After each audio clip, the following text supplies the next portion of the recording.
Malthus X, and we got Napkins in Disguise going up against their Ancient Golem conference mates and actually tied for third place with Team To Be Determined.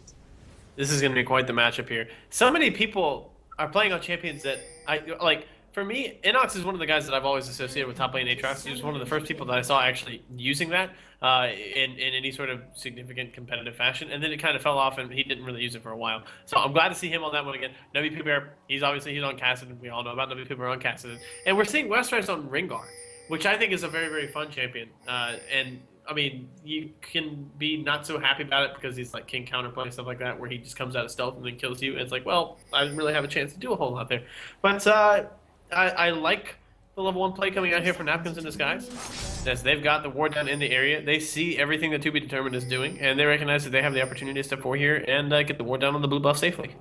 Yeah, so they're going to wind up warding the blue buff. TBD trades it for a ward at the enemy red buff area, as Westrise kind of getting his split push kind of mentality on early, just standing in that top tribe rush, making sure that he's spotting out any sort of shenanigans that NID were trying to plan for that side of the map. Although just wards being placed down on the bottom side, however, means that Napkins in Disguise and TBD are both going to kind of be hip to some of the tricks that each other are going to be up to. But with no ward over in the dragon area of the river, Napkins in Disguise may be able to get a jump if they try to pressure the blue buff area. But seeing that there is at least 4 members of the side of TBD over there and only 3 of them, they're going to wind up backing away. It looks like they might just start off for Scuba Chris, but ooh, they're waiting in this tribal share. Arthon got a face check it, gets hit by there. But Caitlyn there has to flash away. Quick little cue there from Robert X. Lee, and they're going to wind up backing away from that one. Arthon down below half health and no flash in that mid lane.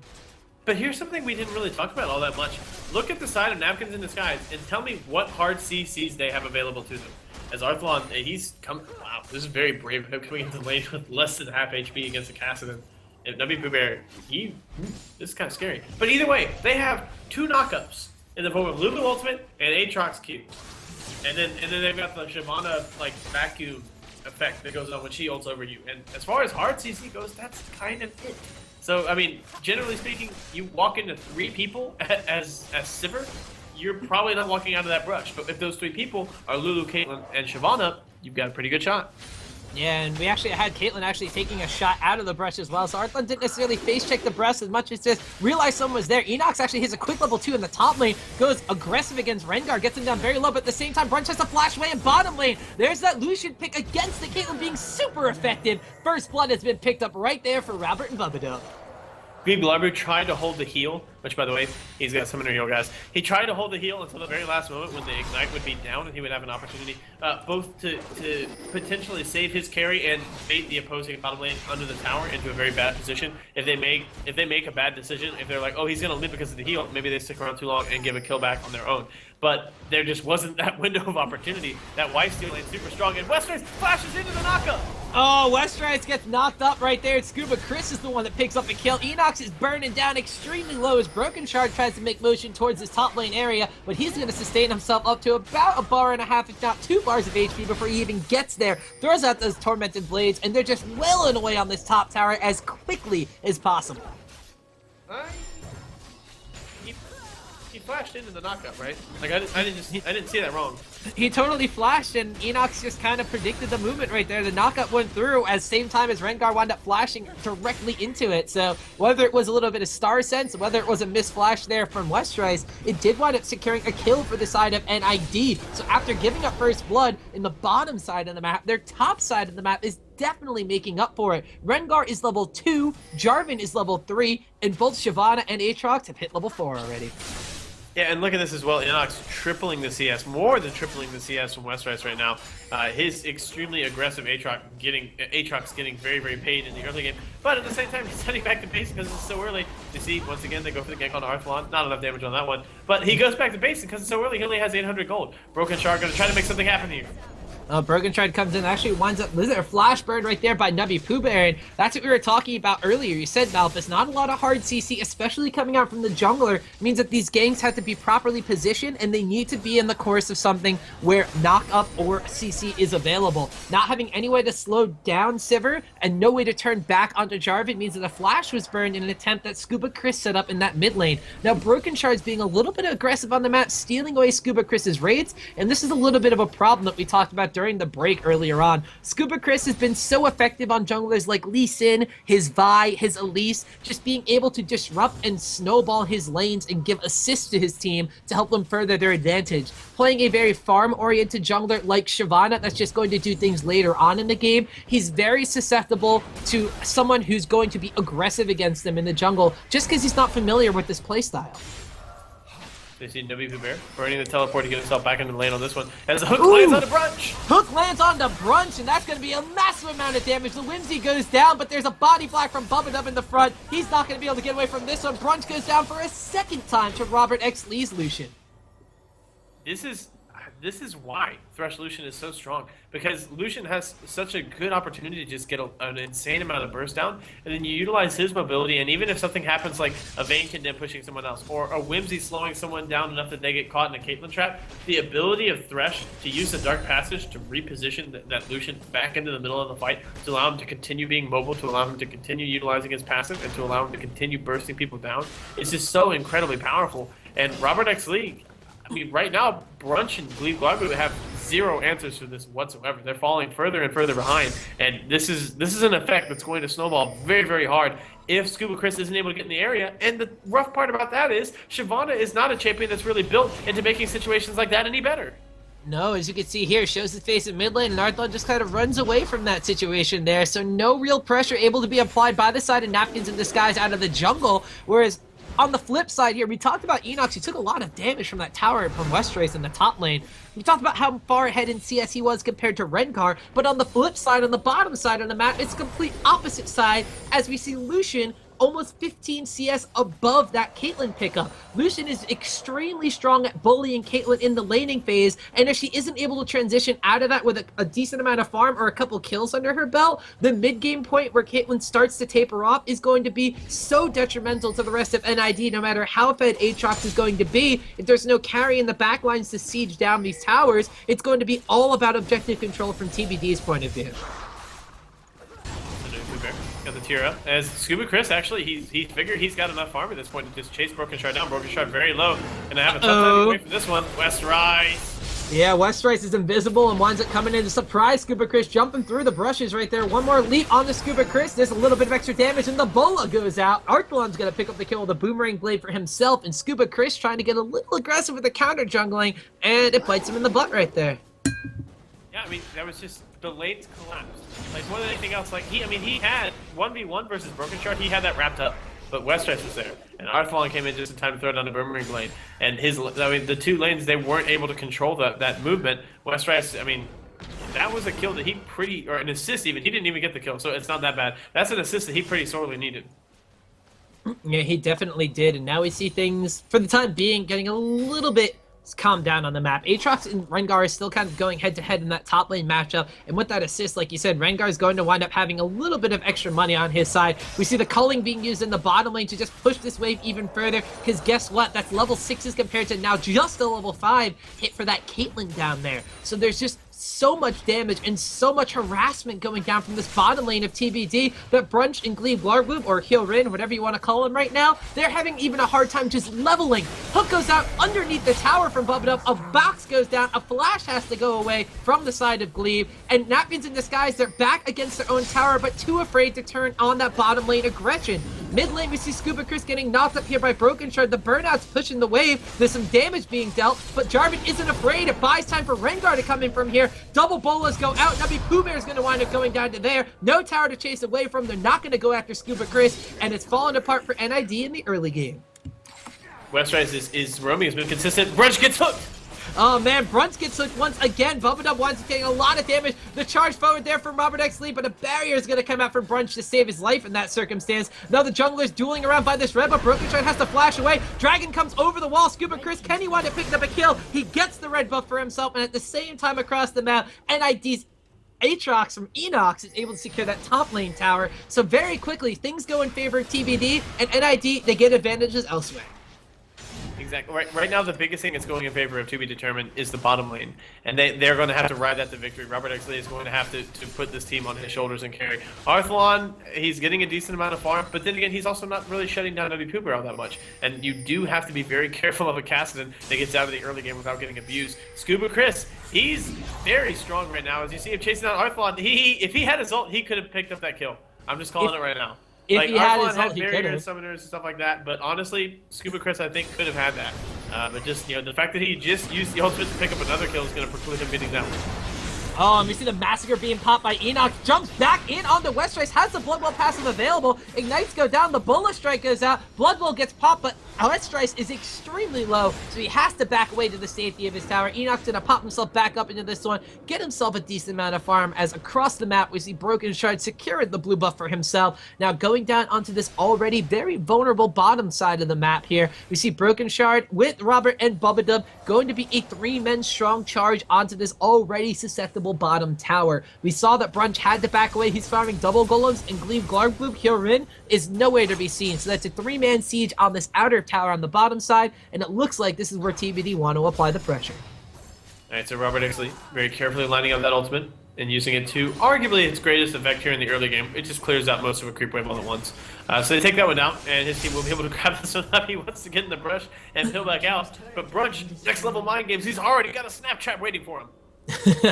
Well, the culling deals, like you said, 400% damage to minions. I believe that's what it is. 400% sounds about right. So clearing out those waves is extremely quick and effective. And actually, Scuba Chris is a very ballsy play right here. He knows that the enemy bottom lane was there. They did see Lucian recall, however. So NID, they're going to brute force this dragon attempt. The box goes down. Their bottom lane does not have levels. There's no level 6 on Lulu quite yet, but the dragon will secure the dragon with a smite right there, as Scuba Chris's Shyvana picks up a kill onto the dragon. Cataclysm after the flagging dragon means they're going to sacrifice Lulu for this one, but a global objective for under-leveled support, it kind of works out in favor of NID. But Tom, there's a Wriggles Lantern on the Aatrox. Do you realize this? There's a Wriggles Lantern on the Aatrox. I'm not joking. I literally stopped watching that dragon fight when I looked down at the scoreboard and I saw that there's a Wriggles Lantern. Tom. What? Oh, and now he's getting hooked! Well, the Lantern couldn't see that hook coming, so Enox might want to refund that purchase right there, as Westrice wanted to pick himself up a kill. 5 members strong from TBD, barreling down on this mid lane tier 2 tower, and I don't know how many times we talked about it in the previous matchups, but this second tier mid tower is so crucial in map pressure. The dragon gets hooked there from Bubba Dub, says, you're coming back to me. Scuba Chris goes down in that situation, and wow, that was a ridiculous hook there from Bubba Dub. I don't think he's missed a single one this game. But ooh, Westrice, I think Glee Glarg was missing his health bar in that situation right there. Rengar just eviscerates the poor level 5 still Lulu, as TBD take 3 kills and a tower for nothing lost on their side. Well, but wow. Like, what did you even say to that? Scuba Chris, he had the flight plan. He was ready to go. He was ready for takeoff, and then Bubba Dub just like canceled it. Like, he's just up in that control tower. It's just like, nope. You sir do not have clearance to live. And he just hooked him up, pulled him back in the middle of the team, and down he went. That was incredible placement on the death sentence there, and it allows TBD to take an absolutely massive advantage. We're at the 13-minute mark. This is still very, very early on in the game, and the gold lead right now is 3,500 gold in favor of TBD. They're up 2 towers right now. They're up 6 kills as well. And Inox, I mean, Wriggles Lantern, I have to assume that's an early game investment, and it's not really... I mean, I don't think he's necessarily getting paid on it. Like, Westrice has said, okay, I got kind of crushed in the early game. I'm just going to roam around and start killing people. And no one's been able to stop him. And because of that, Westrice has remained incredibly relevant. In fact, if we check his gold right now, he's 500 gold ahead of Inox, despite the fact that for a large portion of this game, he could not 1v1 him straight up in lane. And who knows, he might still have a difficult time, although that Ravenous Hydra is definitely going to help out. Ravenous Hydra is going to help with the dual potential, but the Wriggles Lantern, one thing that it does offer against a full AD team is some armor and some pretty effective lifesteal to synergize with Aatrox's kit. So if he does wind up getting into a fight situation, he gets a boost of armor while still getting some beneficial stats that he really wants to have. But in the top lane here, Scuba Chris is trying to set up a gank, but the trap is sprung on NID. Cataclysm goes down, but it locks up Scuba Chris and Enox in the fray. The culling goes down, and, well, pops a passive there onto Enox. Now Robert going to try to pick up a kill for himself. The Dark Flight away, and the Lulu ultimate finally level 6. saves Aatrox's life for the time being. Flash forward from Robert X. Lee's met with a glitter lance right there. So a turnaround fight from TBD. NID don't lose anybody for it, but it's a 5v4 situation, and Brunch is still in the middle of the map. Also, that summoner heal.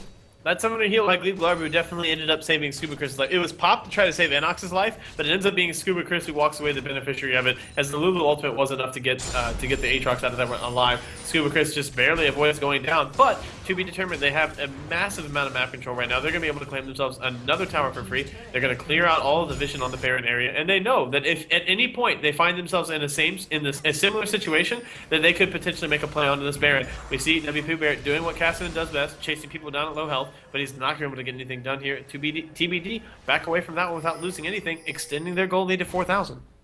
And so far, this Cassidy has had really no impact on Summoner's Rift. We talked about the trouble he's going to have in a ranged matchup, let alone one against an AD carry in the mid lane. Sivir is 1-0-3 currently with 105 CS compared to the 90 that Cassidy has been able to secure. And where she has a Bloodthirster already, Nubby Pooh Bear hasn't gotten the gold to invest into the item ramp up that he really needs. Tear of the Goddess has been ticking away for a little bit, but it's less than halfway charged at this point in the game. And a Catalyst the Protector is not going to be the Rod of Ages he needs to start dishing out some decent amounts of damage. Whereas on the flip side, these AD carries already both completing their Bloodthirsters, as well as that Ravenous Hydra we talked about coming out for Rengar. There's just a massive surge of damage coming out from the side of TBD. NID need to be able to hold on, but with 4 of their towers already down on the map, and Scuba Chris's jungler not having any CC to make an impact early on, they're really hurting for something right now, Malphus.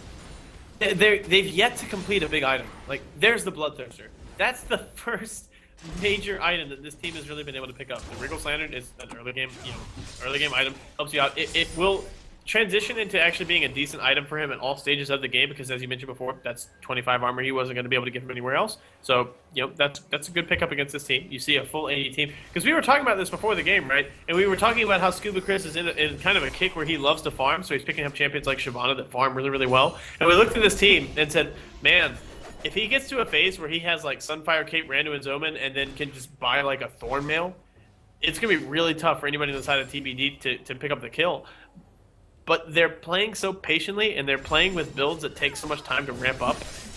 And in the case of Caitlyn, just got kind of shut down in the bottom lane, that they're not necessarily going to hit that phase of the game where Scuba Chris can actually safely get that much farm without just putting either Cassidy or Caitlyn ridiculously far behind and making them completely irrelevant to this game. Like, this is a very, very scary situation to be in if you're Napkins in Disguise right now, but to be determined, they do need to maintain this pressure. They cannot let up. They need to be conscientious of the fact that they are an all AD lineup and that there are some threats for people to get skipped really, really, really tanky over on the side of NID. Well, we are going to see NID being able to secure a dragon. Maybe the patience coming out from TBD working against them a little bit right there, as they're not willing to go into a full-on fight and contest that buff, especially with their AD carry away in that top lane area. And now that NID have identified that Robert's split pushing away in top lane, this could be their chance to siege down and potentially take down this bottom lane tower. It wouldn't really even things up. It would give them a second tower compared to 4 from TBD's side, but it will give them a little bit of global gold on top of that dragon that they desperately need. Nubby Pooh Bear, Spell Shield goes through. He's not going to deal any damage to Arthlon in that mid lane area, trying to defend against that inhibitor tower. And now TBD is using this time to stall to stop NID from going back to defend their crucial base towers being attacked in the mid lane right here. Arthlon, though, is going to get slowed out right there by some Void Pulses coming out from Nubby Pooh Bear. A Thresh Express Lantern is going to secure him and keep him alive as they rotate towards the top tier 2 tower. This is going to be trading an outer tower for an inner tower here, as TBD, even though they let up a little crack in the armor, they're able to secure an objective across the map from NID, and one definitely more detrimental to the position on the map. All right, so Nubby Pooh Bear has finally picked up a Rod of Ages, so that timer is going to start ticking as well. He's got a good power spike incoming. If Napkins in Disguise can keep themselves in this game, if they don't give up too much, if they get Nubby Pooh Bear into a point where he hits that big power spike when he completes those 2 items, if they're able to complete 2 items on the brunch, they'll still be very much in this one. Scuba Chris, we mentioned he's got a potential to hit critical mass, as he can just get insanely tanky, especially against this lineup. I mean, there are a lot of things that NID still have going for them going into the late game. They need to stop hemorrhaging objectives. The fact that they picked up that dragon is crucial. It's absolutely crucial, but they need to not let any more towers fall down, and they need to start grabbing a couple towers of their own, because if they can get that global goal going back for them, they'll be in a great spot. We see a duel here between Westrice and Enox, and Enox turned this one around on Rengar. The Massacre comes out, and that's what it's looking like right here. Enox can't seem to find the invisible Rengar right now, but is he going to be able to chase down? A teleport was used by Nubby Pooh Bear as well, so they're splitting up right here, but at the same time, TBD group into the mid lane. They realize that Scuba Chris is all by himself, has to pop the Dragon Form to get out of there. Enox will find Westrice, but he finds Hyorin. Is he going to wind up going down? He will, but Lulu stays alive with a well-timed Whimsy. At the same time, though, Robert takes out one of the only other members on NID that has any kills in Scuba Chris. There is a tank down for a top lane damage dealer right here, as now NID group up in this mid lane. Flash box from Bubba Dub. Enox still has the Bloodwell passive available. Nubby Pooh Bear gets a crucial kill that he's going to want on Kassadin. Darkflight over the wall saves Enox for the time being, as he does aggro the wolves to try to lifesteal himself up a little bit to survive. Now it's 3 members strong from TBD in the mid lane against only 2 members from the side of NID. Not so strong, especially in levels. That inhibitor tower is going to wind up going down, and unfortunately, like you said, Malphus, NID are taking small victories, but still hemorrhaging these objectives. This is the big story right now, is these objectives. You saw Bubba Dub was very, very close to landing that hook because he didn't. He still was so confident that his team was far enough ahead that even if they don't get that like super ideal death sentence initiation, he felt that they would win the fight anyway. So he went with the flash play, dropped the box. He ended up going down, but because they were able to apply so much pressure and push so many people back, they were able to take that tower for themselves. Now we see the side of Napkins in Disguise grouping back up. They want to get this tower back. They desperately, desperately need it. Looks like they will get it. Ooh, Kassadin winds up rift walking in onto Robert X Lee, gets the Lulu Wild Growth as well. Nubby Pooh Bear's taking a lot of damage. His team hasn't finished the tower yet. The culling comes out, and that dissuades NID from chasing down after the tower goes away. Now it's them trying to run away from this situation right here as TBD are on the chase. Now they're on the hunt as Simba pops the ultimate. The Tormented Blades go out. Enoch's gonna have to walk away from this one. We see a flash away from Glee Glargu. They go back in. Nubby Pooh Bear just melts like he's made of paper in that situation. 2 more from NID go down, and I don't know who made that call, but I think it was a death sentence right there, even without Thresh hooking anybody. Triple kill for Robert X Lee. The inhibitor goes down, and the only one left to defend is Scuba Chris. That Scuba Chris is, I mean, he's gonna go for the ultimate. He's gonna try to keep this one up. He picks up the kill on the Bubba Dub. He gets a kill on Bubba Dub. Low health bars from the side of TBD mean they won't be able to finish this game, but a Dragon Form has been popped, and all in all, it's a 4-for-1 trade. And that's after a tower. So they get the tower, they lose 4 members of their team in an awkward turnaround right there, and then they lose the inhibitor. NID, they just kind of seem like their mind is elsewhere. Right now, alright, I think it kind of goes back to what we talked about earlier on in the game. Scuba Chris's jungling style has been to facilitate his lanes and help them get ahead. He did do that for Enox in the top lane with a well-timed gank, but he took the kill. He has 98 farm compared to the 60 from Broken Shard, and he has 3 out of the 5 kills for his team. He's definitely in that farm-centric mindset, but the rest of his team isn't able to survive to that point. They have a Caitlyn that they picked into a Lucian lane, and she hasn't been able to scale up in itemization, let alone get any safe farm or levels for herself. Kassadin was in a very disadvantageous matchup in the mid lane, so everywhere on the map wound up losing systematically. So even though Scuba Chris looks like he's getting big right now, he can't 1v5. I want to go back to what made that go so wrong for Napkins in Disguise. And basically what it comes down to is Nubby Pooh Bear either, maybe it was one of those situations where like, alright, have you ever had, I don't know, like something really important to you? It was sitting on a desk, and then you felt your hand hit it, and in like your mind's eye, even before you actually saw it, your mind's eye saw that item falling down. And then Inox and Bubba Dub. Inox is gonna go in on a Bubba Dub. Ooh, Inox does want to go down onto Thresh right here. The remaining members from each team are collapsing in right now. Nubby Pooh Bear is going to pick up a kill onto Bubba Dub right there. That's a second one for Kassadin, and that's going to start the ramp up for that very mobile AP assassin. Now, Scuba Chris pops the on the hunt from Arthalon, so they turn around TBD. They're kind of collecting themselves mentally, and now that they're moving around as a group, they're getting kills onto the targets that need them. The only person that hasn't gotten anything going for himself quite yet is poor old Brunch with just his Bloodthirster. Oh, Broken Shard. He wants to try to cancel as many of these bases as he can. Not going to be able to get anything done here. And Westrice is going to have to pull off on the split push down the bottom lane. But it's like, okay, where I was going with that is, right, like you feel your hand hit it, and then you recognize what's happening, and you know it's too late to stop it, and you just have to watch it like horrifically crash and end really horribly for you. That's what happened with that Rift Walk from W. Pooh Bear. He started that Rift Walk and then said, oh, Death Sentence is being channeled. He got hooked immediately and he just died without doing anything else. And now he's the one running the charge, and we'll be able to push him off his Baron. Yeah, just because Brunch used that ace in the hole, all of a sudden TBD realized that they didn't clear out all the vision in that Baron pit area, and they have to back away. Ardlon actually throws out the Boomerang Blade, and he doesn't quite steal the blue buff away, but he does make NiD think twice about continuing to pressure down onto the enemy side of the map. So now with a little bit of breathing room, let's recap a little bit here. It's 13 kills compared to 6 in favor of TBD, and they have super minions streaming down the middle of the map right now. 38.2k and 7 towers compared to 33.7 and 3 towers. NiD have been able to pick themselves up a couple dragons to stay in this game, but the gold counts are drifting further and further apart in these solo lane matchups. We have, of course, Arthlon, who's already got his Bloodthirster and Last Whisper. Pair that with Robert Lee, who's gotten his own Last Whisper Bloodthirster and has already picked up the Zeal on top of that. And you talked about in Champion Select here, Malphus, the Last Whispers getting built up quicker than the armor from Scuba Chris could be something that is extremely detrimental for NiD. This is, I mean, that's what it's going to come down to. I mean, you see an all AD lineup and you recognize, you know what, this is going to be the League of Last Whisper. Like everyone's going to have to buy one because the defensive itemization is going to be armor, and then more armor. You look at Inox right now; he's got 4 items. 3 of them grant him armor.